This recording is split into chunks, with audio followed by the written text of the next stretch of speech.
욥기 11장 1절부터 20절 말씀 보겠습니다.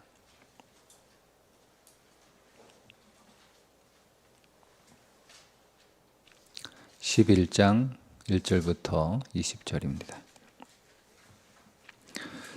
나아마 사람 소발이 대답하여 이르되 말이 많으니 어찌 대답이 없으랴. 말이 많은 사람이 어찌 의롭다 함을 얻겠느냐. 내 자랑하는 말이 어떻게 사람으로 잠잠하게 하겠으며 내가 비웃으면 어찌 너를 부끄럽게 할 사람이 없겠느냐. 내 말에 의하면 내 돈은 정결하고 나는 주께서 보시기에 깨끗하다 하는구나.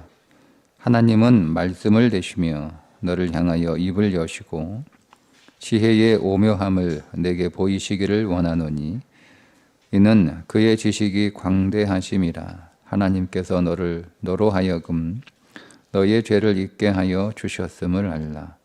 네가 하나님의 오묘함을 어찌 능히 측량하며 전능자를 어찌 능히 완전히 알겠느냐. 하늘보다 높으시니 네가 무엇을 하겠으며 스훌보다 깊으시니 네가 어찌 알겠느냐. 그의 크심은 땅보다 길고 바다보다 넓으니라. 하나님이 두루 다니시며 사람을 잡아 가두시고 재판을 여시면 누가 능히 막을 소냐. 하나님은 허망한 사람을 아시나니 악한 일은 상관하지 않으시는 듯하나 다 보시느니라. 허망한 사람은 지각이 없나니 그의 출생함이 들나귀 새끼 같으니라. 만일 네가 마음을 바로 정하고 주를 향하여 손을 들 때에 네 손에 죄악이 있거든 멀리 버리라. 불의가 내 장막에 있지 못하게 하라.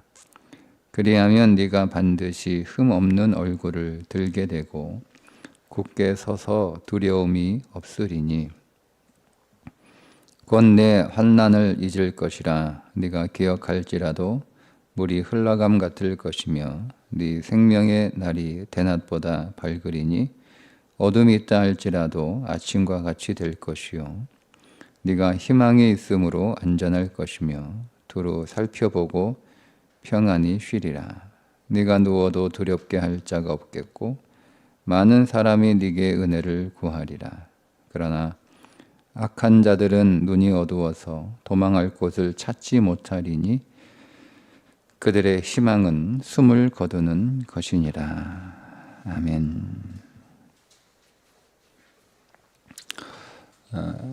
이제 소발의 그 말입니다. 세 번째 친구 소발이 욥이 하는 말을 가만히 옆에서 듣고 있다가 이런 뉘앙스예요. 나는 그냥 가만히 있으려고 했는데 네가 하는 얘기를 이렇게 들어보니까 내가 가만히 있을 수가 없어서 얘기한다.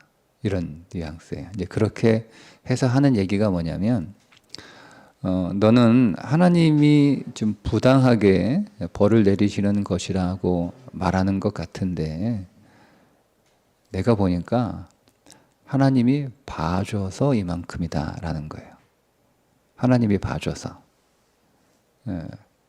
그러니까 욥이 행한 대로 하나님이 벌을 다 내리셨으면 이 정도로 끝나지 않았다는 거죠. 하나님이 그나마 좀 봐줘서 그러니까 네가 지은 그 죄들을 하나님이 기억하지 못하게 내가 별로 죄가 없어요. 내가 하나님 앞에 의인은 아니지만 내가 당신들보다 너희들보다 더 낫다. 뭐 이렇게 얘기하는 건 네가 한 잘못을 다 잊어버려 가지고 지금 그렇게 얘기하는 거지. 그런 말을 하잖아요. 근데 그 말은 하나님이 너한테 내린 벌은 그나마 하나님이 봐줘서 조금 이렇게 내려주신 것이지 네가 행한 대로 하나님이 그대로 지금 너에게 벌을 내리셨으면 너는 이제 뭐 뼈도 못 추리고 완전히 가루처럼 그렇게 부서졌을 것이다. 이런 얘기를 하는 거예요. 그 엘리바스나 그 빌닷은 욥의 그 죄에 대해서 구체적으로 욥이 어떤 죄를 지었는지, 욥이 어떤 사람인지, 그냥 욥이 네가 무슨 잘못을 한 것이 분명해 보인다. 그게 뭔지는 모르겠으나 너는 알겠지. 그러니까 빨리 회개해라. 이렇게 얘기하는 수준이었으면 소발은 구체적으로 욥이 어떤 사람인지를 얘기해 주죠. 오늘 말씀해 보면 소발은 막연히 네가 죄를 지었을 게 분명하다 이렇게 말하는 게 아니라 욥이 어떤 사람인지를 아주 정확하게 표현을 합니다. 그러니까 소발의 눈에 보인 욥은 어떤 사람이었냐면 1절에 보면 2절에 보면 말이 많다. 말이 많으니 어찌 대답이 없으랴. 말이 많아. 그러니까 욥이 지금 말이 굉장히 많다는 거예요. 그러니까 이 고대 근동 사회에서 말이 많다라고 하는 이 표현은요. 어리석다는 뜻이거든요. 너 참 어리석다. 참 말이 많다. 그러니까 우리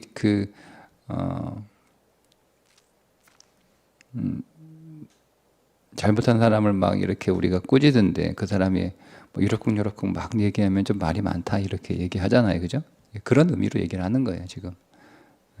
어리석은 사람, 또 거짓말장이라고 얘기합니다. 3절에 네 자랑하는 말이 어떻게 사람으로 잠잠하게 하겠으며, 여기서 이 자랑이라고 하는 말은 과장되게 말하다 이런 뜻이거든요. 그러니까 그 말의 속뜻은 이게 다른 단어 다르게도 번역이 되는데 거짓말이라는 말로도 번역이 돼요. 또 그렇게 쓰이기도 했고요. 그러니까 욥이 지금 하는 모든 이야기가 다 거짓말이라는 거예요. 네가 어떻게 그렇게 뻔뻔하게 거짓말하냐? 네가 죄가 없으면 하나님이 죄 없는 사람을 이렇게 다루실 리가 없는데 죄가 없다고 하니 이런 벌을 받을 만한 잘못을 한 적이 없다고 하니 너 참 뻔뻔하고 너 참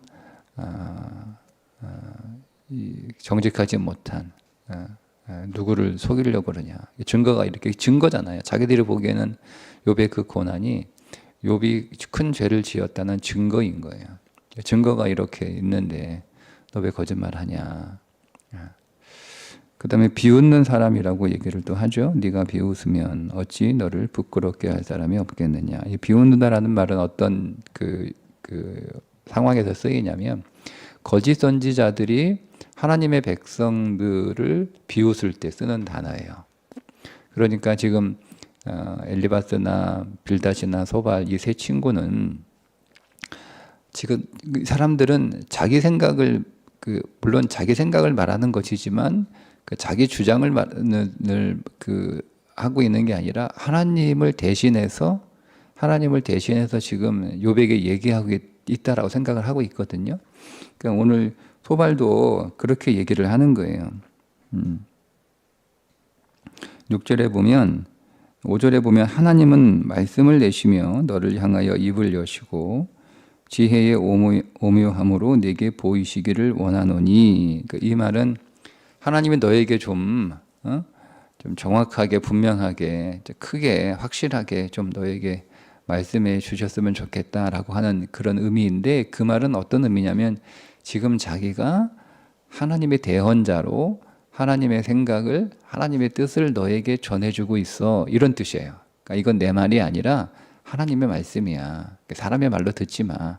하나님의 말로 들어. 이런 의미로 얘기하고 있는 거예요. 그러니까 이 세 친구들은 어떤 지금 그 자의식을 가지고 있냐면 자기들은 욥에게 친구로서 왔지만 그 욥에게 하나님이 보낸 사람으로 하나님의 말씀을 대신 전하는 자들로 지금 이렇게 얘기하고 있는 건데 욥이 자기들을 지금 비난하고 있는 것처럼 들리잖아요. 너희가 참 너희가 뭐 어떻게 그렇게 나한테 얘기하냐, 내 사정도 모르고 막 그렇게 막 얘기할 수 있냐, 막 이렇게. 그러니까 자기의 말이 욥에게 이렇게 수용되지 않고 욥이 거부하고 자기들의 말을 반발하니까 마치 거짓 선지자들이 하나님의 백성들을 비웃는 그런 느낌이라는 거죠.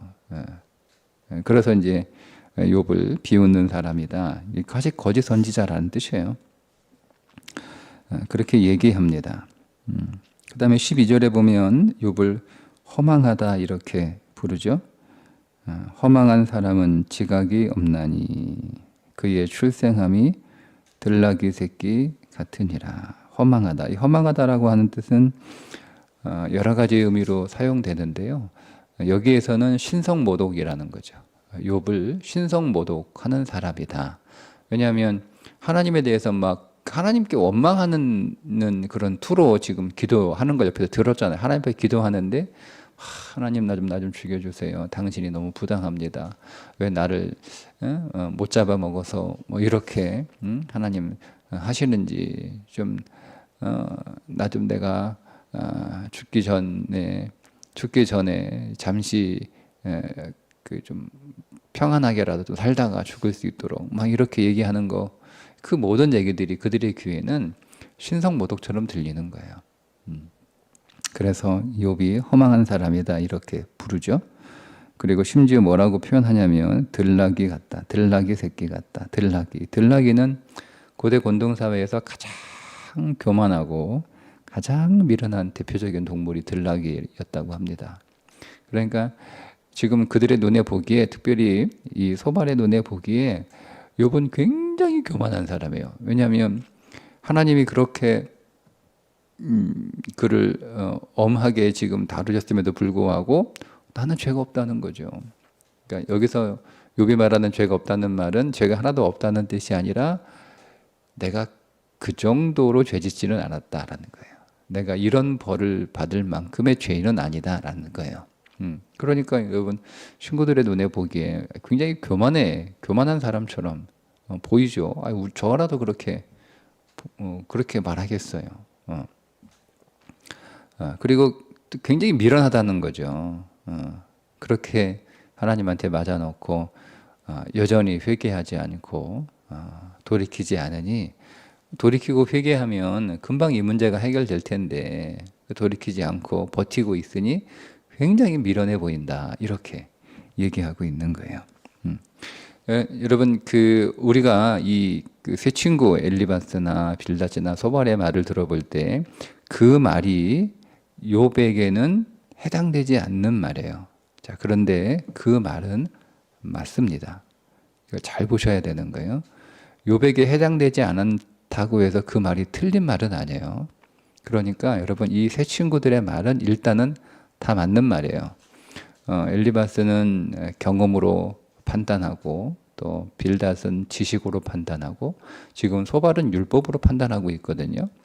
그러니까 우리가 일단은 좀 부정적으로 좀 우리가 보면, 이것을 이제 우리 자신에게 좀 적용해 보면, 우리가 어떤 사람들의 삶을 내 경험에 비추어서 그 사람의 삶을 여러분 이렇게 재단할 수 없어요. 왜냐하면 여러분 다 다르잖아요. 다 다르잖아요. 우리가 살아가는 게 다 다르잖아요.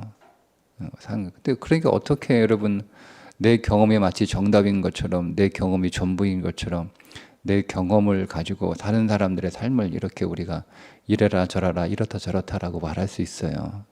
그거는 굉장히 조심해야 되는 부분이에요. 내가 다 경험하지 못하는데, 내가 또 알고 있는 건 내가 다 알고 있습니까? 내가 다 모르잖아요. 그러니까 내 지식으로 또 무엇을 판단하고 평가한다는 것 자체도 굉장히 조심스러운 거예요. 그리고 이제 내 경험도 아니고 내 지식도 아니고 그냥 율법, 이게 제일 잔인하잖아요. 소발이 제일 잔인하게 얘기하잖아요. 갈수록 잔인해지는데 아주 잔인하게 얘기하는 거예요. 근데 율법으로 우리가 누군가를 판단한다는 건 굉장히 잔인한 거예요.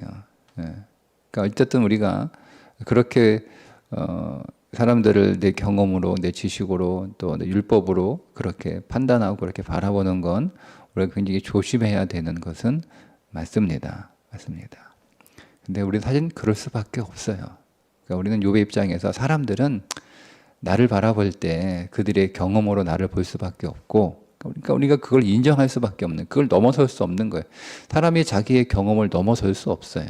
그건 우리의 한계잖아요. 그러니까 누군가가 여러분을 자신들의 경험 안에서 나를 바라볼 때 뭐 그것 때문에 크게 우리가 상처받을 필요는 없다. 상처가 되거든요. 상처가 되는데 그냥 그 사람 찾아가서 왜 알지도 못하면서 네가 경험한 게 전부인 것처럼 왜 그렇게 나를 판단하냐? 왜 알지도 못하면서 네가 알고 있는 게 마치 다 아는 것처럼 그렇게 나를 판단하냐? 그렇게 우리가 멱살 잡고 싸울 필요 없다 이 얘기예요. 기분 나쁘고 속상하고 상처하지만 그냥 우리는 그 말씀 안에서 그래 뭐 사람이라는 게 자기 경험 이상 그러니까 사람이잖아요. 자기 경험을 넘어서지 못하는 게 사람이고 자기의 지식을 넘어서지 못하는 게 사람이에요. 그리고 사람은 또 율법으로 판단하게 되어 있어요. 그게 사람이니까 속상하고 하지만 그냥 사람은 그래도 기대할 수 없는 존재라는 것, 사람은 기대의 대상이 아니라는 것을 우리가 더 확인하게 되는 거죠. 그것 때문에 우리가 뭐 사람들하고 다투고 그 사람 때문에 더 이렇게 큰 상처받고 그럴 필요는 없어요. 그냥 사람이니까 그냥 다른 사람들은 나를 바라볼 때 그들의 경험과 지식과 그것도 없어요. 그냥 율법으로만 나를 바라보고 판단할 수밖에 없다. 거기 끝나는 거예요. 내 사정을 잘 아시고 또 나를 인자와 긍휼로 대하시는 존재는 하나님밖에 안 계세요. 주님이 나를 다 이해하시고 인자와 긍휼로 나를 바라보시고 또 나를 그렇게 대하시는 주님밖에 내 위로가 없고 주님밖에 내 소망이 없다. 우리 그렇게 나아가면 되는 거죠. 그런데 내가 또 말씀드렸잖아. 이들의 말이 다 맞는 말이라고. 그러니까 여러분 우리가 이들의 말이 맞으니까 우리가 그 맞는 말을 한번 자기에게 적용할 필요가 있는 거예요. 지금 내가 말이 많은 게 아닌가. 이 많은 말을 내가 사람 앞에 하고 있는 게 아닌가. 하나님 앞에 그 많은 말들을 해야 되는 거잖아요. 근데 내가 이 많은 말들을 사람 앞에 하고 있는 게 아닌가. 우리는 하나님 앞에서 말 많은 게 제일 좋아요. 그게 뭐 틀린 말이든 엉뚱한 말이든 변명이든 우리는 일단 하나님 앞에서 하는 게 제일 좋습니다. 근데 우리는 보통 하나님 앞에도 똑같은 말인데, 여러분 내가 지금 똑같은 시간을 들여서 내가 똑같이 말하고 있는 거잖아요. 근데 그 말을 하나님한테 하는 게 아니라 사람한테 하고 있어요. 근데 똑같은 내가 시간으로 똑같은 양으로 똑같은 말을 하는데도 사람한테 하는 말은 그렇게 큰 에너지가 들지 않는데 하나님 앞에 그 말을 하려고 하면 이 에너지가 들어요. 이게 희한하죠? 그러니까 우리 그냥 힘이 없어가지고 말을 안 하고 있는 것도 아니고 우리 다 말하잖아요. 아무리 힘이 없어도 우리 말하잖아요. 우리가 절망이고 낙심하니까 우리가 그렇다고 입 다물고 있지 않잖아요. 우리는 더 말하잖아요. 근데 그렇게 어차피 우리가 말하고 있는 그 말을 하나님 앞에 가서 하면 되는데 그게 안 된단 말이에요. 그게 어리석은 거라는 거예요. 어리석은 거예요. 어차피 내가 지금 말하고 있는데 이러쿵 얘기하고 저러쿵 얘기하고 불평하기도 하고 원망하기도 하고 탄식하기도 하고 화를 내기도 하고 그렇게 말하고 있는데 그렇게 말하는 거 그냥 그 말 어차피 그렇게 말하고 있는 시간을 쓰고 있는 거고 어떻게 말하고 있는 에너지를 쓰고 있는 건데 그냥 하나님 앞에 가서 말하면 되는 거예요. 좀 더 힘의 에너지는 더 들겠지만 그러니까 오늘 사람한테 이렇군 저렇군 얘기하지 말고 사람 앞에서 이렇군 저렇군 얘기하지 말고 그 시간에 그냥 그 힘 가지고 하나님 앞에 얘기하는 게 훨씬 낫다. 뭐 하나님한테 가서는 아무 말도 하지 않고 하나님을 향해서는 침묵하고 있으면서 사람들에게 그런 말, 사람들에게는 오히려 있는 힘을 다해서 말하는 건 어리석은 것이구나라고 이렇게 적용하면 되는 겁니다. 지금 내가 과장되게 말하고 있지는 않은가? 내 삶, 그렇잖아요. 오늘 우리가 내 삶의 고난과 문제로 인하여 느껴지는 우리 안에 통증이 있잖아요. 그죠? 근데 우리가 그래서 아프다라고 얘기하는데 내가 과장되게 신음하고 있는 건 아닌가? 내가 과장되게 소리치고 있는 것은 아닌가? 오늘 내가 겪은 이 문제를 너무 과장되게 크게 너무 심각하게 너무 대단하게 보고 있는 것은 아닌가. 사실 대단한 것도 아니고 심각한 것도 아니고 별것 아닌데 마치 그것이 내 인생을 끝장낼 것처럼 그런 문제로 지금 내가 보고 있는 것은 아닌가. 이렇게 여러분 적용하면 되는 거예요. 분명히 내 안에서 이 일들은 하나님이 하시는 일일 텐데 분명히 예수님이 말씀해 주셨잖아요. 공중의 새도 하나님의 뜻이 아니면 떨어지지 않는다라고 말씀을 하셨으니 오늘 내 인생 안에서 아무런 이유 없이 일어나는 일들이 없을 텐데 우리는 그리스도 안에 있는 자들이잖아요. 우리는 그리스도 밖에 있는 자들이 아니란 말이에요. 우리는 그리스도 안에 있는 자들이니 그리스도의 뜻과 상관없이 우리 안에 어떤 일이 일어나지 않아요. 보세요. 지금은 욥이 하나님 안에 있는 사람이잖아요. 그러니까 하나님의 허락 없이는 사단이 욥을 어떻게 할 수가 없는 거예요. 어쨌든 사단이 그렇게 만들어낸 것이긴 하지만 하나님의 뜻 안에서 그 일이 일어나고 있는 것이니 분명히 내 삶의 이 모든 일들은 분명히 하나님의 뜻 안에서 하나님이 일하시는 사건이라는 것을 우리가 알아야 되는데 이걸 내가 비웃고 있는 거예요. 이런 일이 나한테 왜 일어났어? 나는 왜 항상 뭐 이런 일들만 일어나? 뭐 이렇게 막 이렇게 투덜대는 거. 하나님, 그게 우리가 하나님, 마치 거짓 선지자들이 하나님의 백성들을 비웃는 것처럼 내가 그 순간에 거짓 선지자가 돼서 하나님의 일들을 내가 비웃고 있는 거죠. 마치 하나님의 일하심이고 하나님의 다루심인데 그렇지 않은 것처럼 내가 그렇게 대하고 있는 것은 아닌가. 여러분, 이렇게 우리가 자신에게 적용할 필요가 있습니다. 뭐 친구들의 말이 다 욥 잘 모르고 하는 말이라고 해서 우리가 그거를 막 이렇게 그냥 무작정 흘려듣고 그냥 무작정 그렇게 흘려 읽고 내던져서는 안 되는 거예요. 다 이 사람들의 말이 맞다는 것을 여러분 꼭 기억하셔야 됩니다.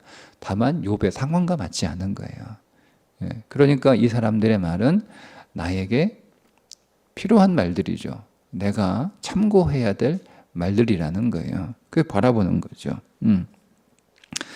그래서 나는 그 하나님이 행하시는 내가 하나님을 부정하지는 않아요. 내가 하나님을 욕하거나 막 하나님이 어디 있어 이렇게 하지는 않아요. 그런데 하나님이 하시는 일들을 내가 거부하고 그것이 마치 하나님 지금 그 어떤 의미에서 보면 친구들은 그 사실을 모르지만 우리는 알고 있잖아요. 우리는 이미 결론을 알고 있기 때문에 사실은 욥이 하나님을 위해서 하시는 일들이라는 걸 우리가 기회 가면 결론적으로 이미 우리는 읽었으니까 알고 있잖아요. 근데 그것을 그 하나님이 나를 위하여 주시는 하나님의 어떤 손길이라는 것을 우리가 인정하지 못할 때 그게 신성모독이 되는 거예요.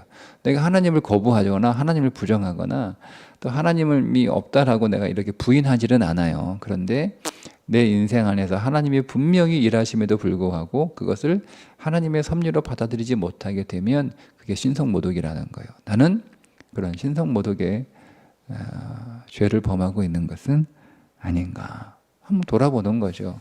나는 들나귀 같은 존재는 아닌가. 하나님이 계속 나를 정결하게 하시고 또 나를 온전하게 하시기 위하여 나를 계속 하나님께서 이렇게 깎아내시는. 근데 우리는 계속 버티고 있는 거죠. 하나님이 그거 버려야 된다. 거기서 떠나야 된다. 그 마음, 그 삶에서 빨리 나와라. 이렇게 하나님이 계속 나에게 경고하시고 계속 그렇게 하나님이 이렇게 명령하시고 요청하시는데 계속 버티고 있는 거예요. 버티고 있는 거예요. 나는 그렇게 교만한 자는 아닌가. 마음을 꺾지 못하지. 그게 이제 우리의 쓸데없는 자존심이죠. 쓸데없는 자존심을 가지고 계속 하나님 앞에 버티고 있는 들나귀는 아닌가. 여전히 내가 어리석은 자, 미련한 자가 돼서 내 삶을 고치지 못하고 내 삶을 바꾸지 못하고 그렇게 하나님 앞에 살고 있는 것은 아닌가. 깨닫지 못하고. 하나님은 끊임없이 말씀을 하시는데 여러분, 하나님은 우리에게 끊임없이 말씀하시잖아요. 사건을 통해서 말씀하시고 또 사람을 통해서 말씀하시고 말씀을 통해서 또 우리들에게 말씀해 주시고. 그런데 우리는 미련하기 때문에 하나님의 그 모든 인자한 또 사랑과 긍휼의 손길을 우리가 좀 기분 나빠하는 경향이 우리 안에 굉장히 강해요. 그래서 뭔가 내 뜻대로 되지 않으면 기분 나쁘죠. 그래서 하나님의 그 모든 일들을 우리가 우리의 감정으로 일단은 대하는, 일단은 우리는 다 감정으로 다 반응합니다. 근데 그러다가 이제 우리가 정신 차리고 감정을 수습하고 감정을 추스려서 이제 말씀 안에서 성령 안에서 깨달아야 되는데 계속 그 감정을 가져가죠. 그게 이제 들나귀 같은 존재예요. 미련하고 어리석은 거죠. 그게 교만한 것이고, 내가 그렇지 않은가를 여러분 우리 자신에게 이렇게 적용해 볼 필요가 있습니다. 여러분, 우리는 우리가 욥일 수도 있지만 또 우리가 욥이 아닐 수도 있잖아요. 그죠? 어쨌든 친구들의 말은 다 맞는 말이에요. 다 맞는 말이에요. 친구들이 하나같이 다 옳은 소리 하니까 그 말씀이 오늘 내 삶 속에 한번 적용해 볼 필요가 있습니다. 오늘도 말씀 안에서 우리 하루가 그렇게 한번 조명되고 말씀 안에서 오늘 우리의 삶이 한번 비춰져서 오늘 이 소발의 이 말이 내게 해당되는 것은 없는가 한번 그 앞에 서보는 하루가 되어서 우리가 주님 안에 더 들어가는 그런 복된 날이 되시기를 주님의 이름으로 축복합니다. 기도하겠습니다. 하나님 앞에서 오늘 우리의 허물과 우리의 죄와 또 우리의 잘못한 것들을 깨닫지 못한 채 오히려 많은 말들만 늘어놓고 있는 들나귀 같은 인생 되지 않도록 하나님, 우리는 사람들 앞에서 잠잠한 자가 되게 하시고 또 하나님 앞에서 우리의 모든 감정과 마음들을 다 쏟아내어 주님과 신령한 교제 안에서 주님의 음성을 들을 수 있는, 그리고 주님의 뜻을 발견할 수 있는 믿음의 삶을 살게 하여 주옵소서. 오늘도 더 그리스도 안에서 우리가 주께로 나아가게 하시고 또 오늘 우리의 믿음이 온전케 해주시고 또 오늘 우리의 삶이 더 정결해질 수 있도록 인도하여 주옵소서. 예수님의 이름으로 기도합니다. 아멘.